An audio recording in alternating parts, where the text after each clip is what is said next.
श्री कृष्ण मित्रों, कैसे हैं आप सब। आशा है आप सब ठीक होंगे। कुछ स्टूडेंट्स हैं उनके पास समय नहीं होता, या शायद वो संस्कृत के श्लोक पढ़ने से घबरा जाते हैं और वो गीता को नहीं पढ़ पाते।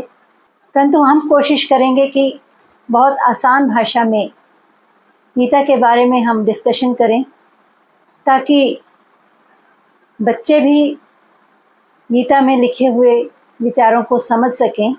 जो कुरुक्षेत्र में पांडवों और कौरवों के बीच युद्ध हुआ था, उस समय भगवान कृष्ण ने अर्जुन को युद्ध के लिए प्रोत्साहित करने के लिए जो वचन कहे, उन्हीं वचनों का संग्रह गीता है। ये भगवान कृष्ण ने अलग से बैठकर किसी शांत कमरे में बैठकर नहीं लिखी।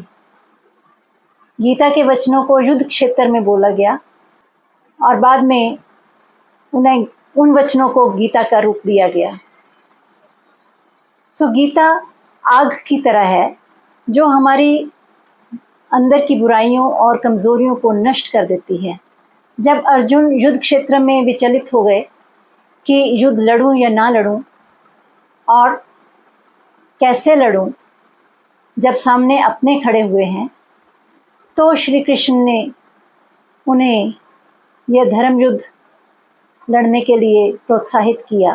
तो श्री कृष्ण सत्य हैं, आत्मा है, और अर्जुन मन है और जीव है। युद्ध में अर्जुन ने श्री कृष्ण को अपने साथ रखा, अपना सारथी बनाया। दुर्योधन ने श्री कृष्ण को नहीं, बड़ी सेनाओं को चुना। अर्जुन जिज्ञासु था, वो जानना चाहता था कि युद्ध क्यों लड़ा जाए, युद्ध लड़ने की ज़रूरत क्या है। अर्जुन की जिज्ञासा ने ही श्री कृष्ण को मजबूर किया कि वो अपने वचन कहें, और वो वचन गीता में संग्रहित हो गए। युद्ध क्षेत्र में केवल अर्जुन ही नहीं था, 5 पांडव थे और 100 कौरव थे, और उनकी बड़ी बड़ी सेनाएं थीं। किसी ने भी श्री कृष्ण से कोई प्रश्न नहीं किया, किसी ने भी श्री कृष्ण के वचनों को सुनने की परवाह नहीं की। ये केवल अर्जुन ही था जो श्री कृष्ण का एक एक वचन सुन रहा था, उनको समझने की कोशिश कर रहा था, और उसके मन में जो दुविधा थी उसको दूर करने का प्रयत्न कर रहा था। और गीता भी वही इंसान पढ़ या सुन सकता है जिसमें जिज्ञासा हो, वरना वो गीता नहीं पढ़ सकता। युद्ध क्षेत्र में केवल अर्जुन ही था जो श्री कृष्ण के वचनों को समझ सका, श्री कृष्ण की तरफ बढ़ सका। जब अर्जुन ने तीर चलाने शुरू किए, वह पुराने अर्जुन को मार रहा था और एक नए अर्जुन को जन्म दे रहा था। महाभारत का युद्ध जो कुरुक्षेत्र में हुआ, ये धर्म युद्ध कहलाता है, क्योंकि ये धर्म की रक्षा के लिए लड़ा गया। जब कौरवों ने पांडवों को 5 गांव देने से भी इनकार कर दिया, तो अर्जुन और सभी पांडव भी विचलित हो गए, और श्री कृष्ण ने तब उन्हें युद्ध करने के लिए प्रोत्साहित किया। बात 5 गांव की नहीं थी। जिन पांडवों ने अपना सारा हिस्सा कौरवों को दे दिया, वो 5 गांव के लिए युद्ध क्यों कर रहे थे? क्या 5 गांव इतने ज़रूरी थे? यहाँ पर बात 5 गांव की नहीं है, यहाँ पर बात धर्म की है। अगर वो 5 गांव भी देकर खुद वनों में चले जाते, तो दुर्योधन के हौसले बहुत बढ़ जाते, दुष्टों का राज्य कायम हो जाता, और उससे प्रजा को कितनी हानि होती।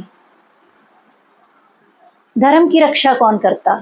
ये युद्ध प्रजा के हित के लिए लड़ना जरूरी था।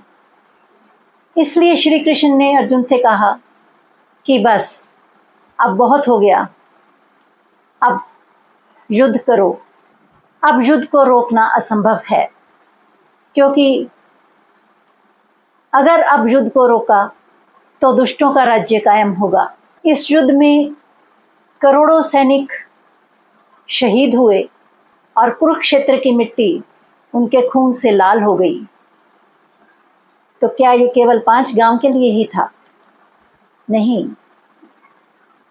अगर युद्ध ना लड़ा जाता तो दुष्ट लोग जीत जाते और धर्म की हानि हो जाती। गीता की शुरुआत अर्जुन की याचिका से होती है, जहां अर्जुन श्री कृष्ण जी से प्रार्थना करते हैं कि उनके रथ को दोनों सेनाओं के बीच में खड़ा किया जाए। अर्जुन ऐसा क्यों करना चाहते थे? क्योंकि वो निष्पक्ष होकर दोनों सेनाओं को देखना चाहते थे। सामने जो विरोधी सेना थी, वहां पर भी उनके अपने ही थे और वो उनको मारना नहीं चाहते थे। अर्जुन का मन बहुत विचलित था और वो बार बार यही सोच रहे थे कि क्या युद्ध बहुत ज़रूरी है? क्या हम इस युद्ध को टाल नहीं सकते? युद्ध में कितने ही लोग मारे जाएंगे, तो क्या वो हिंसा नहीं होगी? ऐसे प्रश्न अर्जुन को विचलित कर रहे थे। हमारी जिंदगी में भी जब हम किसी विकट परिस्थिति में होते हैं तो ऐसे ही प्रश्नों से घिरे होते हैं कि क्या युद्ध किया जाए? अपनी जिंदगी में युद्ध का मतलब है कि गलत शक्तियों से लड़ा जाए या क्या हार मान ली जाए? श्रीमद् भगवत गीता की हर बात हमें जिंदगी से जोड़ती है। जिस तरह अर्जुन का मन विचलित था, वैसे ही हर इंसान का मन विचलित होता है कि क्या हम अपने लोगों से लड़ें या हम वैसे ही करते जाएं जैसे वो कर रहे हैं। बेशक वो गलत हैं, क्या हम भी अपने आप को उनके पीछे चलाते जाएं? तो हर बात को अगर हम चुपचाप सहते हैं तो वो अहिंसा नहीं है, तो वो अपने साथ ही हिंसा है और धर्म की हानि है। श्री कृष्ण अर्जुन का रथ दोनों सेनाओं के मध्य ले गए और अर्जुन अपनी सेना को और विरोधी सेना को बहुत ध्यान से देख रहे थे और उन्हें सब अपने लग रहे थे। अर्जुन का दोनों सेनाओं के मध्य रथ ले जाना भी उनके निष्पक्ष भाव को प्रकट करता है। वो किसी का पक्ष नहीं ले रहे थे। अपनी जिंदगी में भी अगर हम निष्पक्ष भाव रखें, बेशक कोई विरोधी है या अपना है, अपनी जिंदगी में हम ज़्यादातर जो अपने होते हैं, कई बार वो गलत भी होते हैं, तो हम उनका पक्ष ले लेते हैं, जिससे न्याय नहीं हो पाता। जब तनाव की स्थिति होती है तो निष्पक्ष होना बहुत मुश्किल होता है और हम उसी का पक्ष लेते हैं जहां हमारी आसक्ति होती है। निष्पक्ष होकर अर्जुन ने साबित कर दिया कि वो गीता सुनने का पात्र है, परंतु अर्जुन अभी भी युद्ध नहीं करना चाहते थे। अर्जुन मोह और आसक्ति के बंधनों में थे और इसी मोह और आसक्ति को तोड़ना ही मुक्ति है। हम सत्य को तभी प्राप्त कर सकते हैं जब हम झूठे बंधनों और झूठे मोह को तोड़ सकें। उसके लिए बहुत साहस की ज़रूरत होती है। जैसे सीमाओं पर फौजी दुश्मनों को मारते हैं तो वो हिंसा नहीं है, वो उनका धर्म है। वो अपने देश की रक्षा के लिए ऐसा करते हैं। और अर्जुन को भी जो युद्ध लड़ना था वो हिंसा नहीं थी, उसे भी धर्म की रक्षा के लिए युद्ध लड़ना था। योद्धा तो शहीद होने ही थे, बेशक वो कुरुक्षेत्र के मैदान में शहीद होते। अगर युद्ध ना लड़ा जाता तो दुर्योधन के राज्य में रोज़ तिल तिल कर लोग मरते, वो भी शहीद होते। मरना तो था ही, तो क्यों ना धर्म की रक्षा के लिए जान दी जाए। जब हम धर्म की रक्षा के लिए युद्ध करते हैं तो वो हिंसा नहीं है, परंतु जब हम अपने पराये में भेद करते हैं तो वो हिंसा है कि ये मेरा अपना है और वो पराया है। और अगर हम किसी पराये इंसान को न्याय नहीं देते और अपने का बुराई में साथ दे देते हैं तो वो हिंसा है। तो हिंसा की परिभाषा को भी हमें समझना पड़ेगा। अपना कौन होता है और पराया कौन होता है? क्या जो 5-10 लोग अपने साथ हैं यही अपने हैं और बाकी सब पराए हैं? अगर हम आम जिंदगी में देखें, मान लो कोई बस स्टैंड पर खड़ा है और खड़ा खड़ा बेहोश हो गया, तो वहाँ पर उसका कौन अपना है? वहाँ पर सभी पराए हैं, परंतु सबका फर्ज बनता है कि उसकी रक्षा करें और वही लोग काम आते हैं जो अपने साथ हैं। उस समय बेहोशी में वो अपनों को फ़ोन करके नहीं बुला सकता। अर्जुन में अभी भी अपने पराये का भेद था और वो युद्ध नहीं करना चाहता था और वो सोचता था कि लाखों लोग मारे जाएंगे, हिंसा हो जाएगी, परंतु वो अभी ये नहीं सोच पा रहा था कि दुर्योधन अगर जीत गया तो कितने लोग उसके राज्य में तिल तिल कर मरते रहेंगे। श्री कृष्ण ने भी पूरी कोशिश की थी युद्ध को रुकवाने की, तभी पांडवों ने 5 गांव की मांग की थी, परंतु जब कौरवों ने ऐसा करने से इनकार किया तो युद्ध होना निश्चित था। युद्ध को अब रोका नहीं जा सकता था। अगर अर्जुन युद्ध को टालकर कहीं वन में या गुफाओं में चला जाता तो भी उसे कौन सी मुक्ति मिल जाती। अर्जुन भी स्वयं को हमेशा दोषी समझता कि मैंने युद्ध ना करके आगे आने वाली प्रजा की जिंदगियों को तबाह कर दिया है, वो भी कहीं चैन से ना रह सकता। तो अर्जुन के लिए भी ज़रूरी था कि वो युद्ध लड़े।